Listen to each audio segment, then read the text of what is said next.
So in the previous video, I referenced a bit of what it takes to rank on page one and the importance of which position you rank for and how many clicks you get from traffic statistically. In this video, I'm going to go into a little bit bigger deep dive into the background of local SEO and those ranking factors. So I think it's fairly self-explanatory that in 2020, as I'm recording this in the summer of 2020, we live in an online world. Most of how we find businesses and do our research actually happens online. We do get references and testimonials and everything from our friends and family. That still happens. And the consumer buying behaviors have changed significantly. We do a lot more research than we ever used to. We're a lot more skeptical of the traditional sales processes. Usually by the time we've hit a store, we've done 90% of our research and we're there just to make the final decision, look, touch, feel, anything that we can't actually get from our screens. So we have to be prepared from a business perspective for this new consumer behavior that's been happening essentially since the beginning of the smartphones and additional apps. So we'll say within 10 years. This has changed and changed for good. We don't see the technology changing anywhere anytime soon. So what we know now is that driving online behavior is driving the offline sales. So here's some statistics. 97% of consumers will search online to find a local business, right? That's what I just mentioned. 78% of mobile local searches resulted in offline purchases. Like I said, referencing the smartphone, we have resorted to our smartphones for the majority of the work that we do, right? And 64% of consumers say that they check online reviews on Google before visiting a business. And I think if you reflect on your own consumer behavior, you would agree with all of these. So if your local business is set up for optimization for local SEO, you'll be performing ahead of the curve. Super, super important. And the greater the competition, the more important this is. So small to medium-sized businesses, SMBs that are making the most use of online tools are 2.8 times more likely to enjoy revenue growth than those who are not, and that's coming from Google.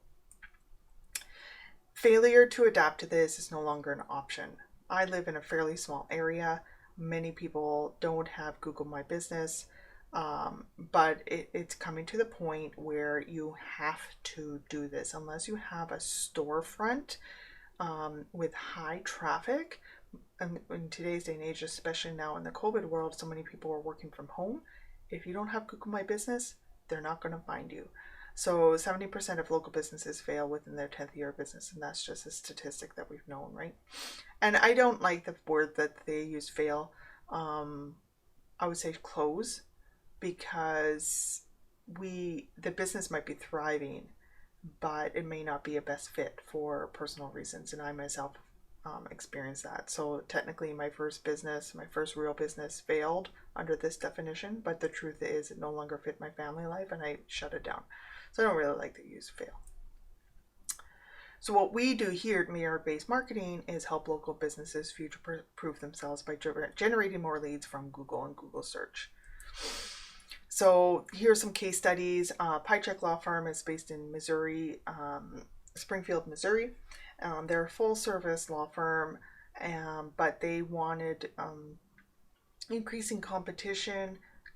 They had kind of fallen down the scale in the rankings over the years as their competitors were getting more aggressive with their SEO, and they wanted to just get back up there. So by utilizing our local SEO tactics, citation building, Google My Business posts and review generation, we were able to increase their digital footprint quite significantly. 18% increase in organic search year over year, 32% increase in leads specifically from Google search, which is huge, which led to an extra 8.4 leads per day. And by lead, I mean either the website visitor was calling them or filling out the form on the website. So he is a very busy man. Another case study, Valley Skin Institute. This one's in Fresno, California. They needed to increase their online presence, again, due to the competition. She also had a new doctor in the office that she needed to keep busy and pay for, so she needed patience. So we did citations, on-page SEO, monthly blog content, which we'll get into in a minute, of why we do that, an off-page SEO, which is considered like backlinks. We were able to not only fill up her calendar for the new physician, but now it's been about 18 months. She's had to hire 2 additional staff members, another physician, another dermatologist, and a nurse practitioner. So she gets an extra 4 phone calls a day, 27% increase in organic search visits. But all of her marketing, now in full disclosure, we do all of her marketing, including Google Ads. But in the last year, she has seen a 39% increase in patients, which is huge. So how? What is involved in this? So local SEO is a way to market your business online to ensure you reach local customers at the exact time that they are looking for you. So you have to understand how Google works. Google has maintained its #1 position as a search engine by providing the best results possible from the user experience. That is their motive. They know if they do that, then the advertising dollars will follow. If their search engine doesn't work, there is no advertising dollars. So they want to maintain the best results possible. So how do they decide which business to rank the highest? Well, there's 3 things: proximity, relevance, and prominence. So proximity is where Google uses the location of the person doing the searching and any locations included in the search query to determine the results. So if you're a lawyer based in Chicago and somebody searches for lawyers in Manhattan, you're never going to appear with the results, because proximity is a metric that you can't control and influence. They're getting this from our IP data. That's where they're getting it. So even right now on my own computer, it knows my IP. They know the location of the IP. On our phones, it's the same thing. Even if you're on data, it will still know the browser history, will still know that your IP. You can get around this by using a VPN, but we will use a VPN when we're trying to troubleshoot, but you as the consumer don't need to use VPN. Relevant. So how relevant is the search term to the business? So if you're an employment lawyer and a person is searching for an immigration lawyer, it's unlikely that your business will be returned ahead of businesses that are immigration lawyers. So if you go back to the Google My Business video that the prior video I gave you, there is under your service offerings, your categories, that's what it's basing it off of. That's why you have to be super, super clear in there of what you do. And then prominence. What's the authority? So various signals like reviews and links, which is kind of like the next stage in SEO to decide the business's prominence and authority. I have a hard time with that word. So Google does not release their ranking factors, but there's an entire industry that watches the ranking factors and watches and monitors it and has put together the ranking factors. And there's hundreds of ranking factors. Moz is a research leader in the industry for SEO, and this is just the basics of it. Let me see if I can find the video, the actual document that I'm wanting to find. So this was the one I was trying to find. So over 200 ranking factors, all of a different variety of weight.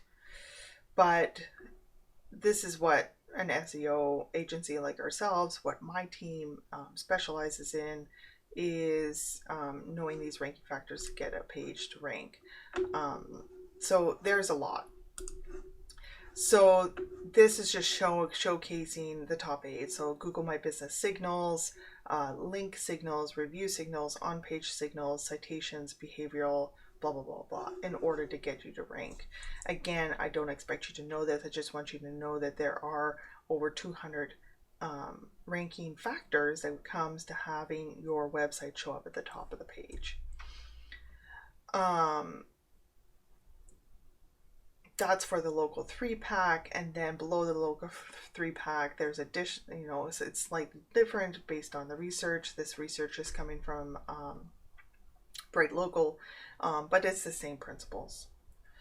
So in terms of local ranking locally, here it will go through the top 4. Number 1, Google My Business is 25% of the signals. So it's essentially your homepage on local search. It is very powerful for potential customers to discover and evaluate you online. So if you don't have a good optimized Google My Business listing, it's impossible to succeed. It's 25% of the search results, which is why, we have the guide and the video prior to this. 16% is link signals. So these are links from other sites that post direct to your site. They're called backlinks because they lead back to your website. So if you're a local business, you want to have links that are relevant to your location and industry. Honestly, things like your local chamber of commerce, local business groups, and then citations are all pretty much you need, depending on how competitive it is. When we get into places like for PyTech Law for Springfield or New York State, where there's a lot of competition, we have do a little bit more work there. But if you're a small little business, just start with your local chambers, getting your business registered with them, and then your citations, which we'll go into soon. Reviews. So reviews are important from a consumer making a decision. It's also important for you to get ranked. So review signals. So having reviews, and believe it or not, it's not all about 5-star reviews. It just reviews in general. It's interesting to kind of watch. You can how many 5-star reviews has some weight, but sometimes a 4.8 reviewed business will rank lower than say a 3.5 simply because the 3.5 has more reviews. So it's a little bit deceiving, but it is super important and counts for 15% of when Google's deciding where to place you on that search page. So super important to be getting reviews and have a review generation system. And then citation signals. So local citations, which is essentially directories. And there's hundreds of directories, and in the video following this I'm going to go into those directories because this is something that you can do that is fairly simple, a little time consuming, but fairly simple to help boost your rankings. But it's essentially an online directory listing which displays your business information, and then Google uses this data to validate your local business data. And if you have inconsistent data on these directories in what we call the NAP, your name, address, phone, it can damage your visibility. So it's super important. The more consistent across the directories, the more trust it sends to Google. And some directories have greater weight than others, like the BBB has greater weight because they have a different validation process. So be on the lookout for that video that's coming up next. Where I'm going to deep dive into which citations for you to use, how to go about it, provide you a worksheet to fill out the information so you have it ready to go, and then how to execute it. And between optimizing your Google My Business and your citations, you'll pretty much, those are the 2 biggest things to get going that you are capable of doing on your own and with quick success.